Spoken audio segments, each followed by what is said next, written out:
ভাই কিছু মনে না করলে আমার ঝাড়ুটি একটু ধরবেন, আমি একটু পানি খাবো। হ্যাঁ ভাই দেন।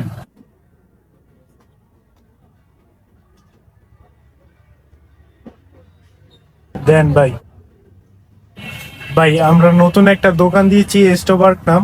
আমাদের এখানে meat box and burger and French fry পাওয়া যায়, আপনি চাইলে ট্রাই করে দেখতে পারেন। আচ্ছা ভাই, সমস্যা নেই, আসেন। ভাই বসেন। ভাই কি দিব আপনাকে?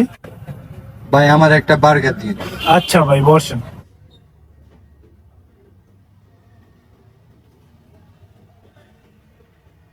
ভাই আপনার চোখে কি জানি গেছে? ভাই আপনার সাথে আমার কোথায় জানি দেখা হয়েছিল। রাস্তায় ভাই। এই নেন ভাই। ধন্যবাদ ভাই, আবার আসবেন। এই জয়, তোর ভিডিওটি ভাইরাল হয়ে গেছে গা। ও দেখি। রাস্তায় একজন অসহায় ঝাড়ুদারকে দেখতে পাই এবং তাকে নিয়ে বসাই। তারপর তাকে একটি বার্গার খেতে দেই। লোকটি বার্গারটি খেয়ে কান্না করে দিল। তারপর আমরা তাকে জিজ্ঞেস করি, আপনার বাসা কোথায়? রাস্তায় ভাই। এভাবে স্টোবার্গ সবসময় অসহায়দের পাশে এগিয়ে এসেছে।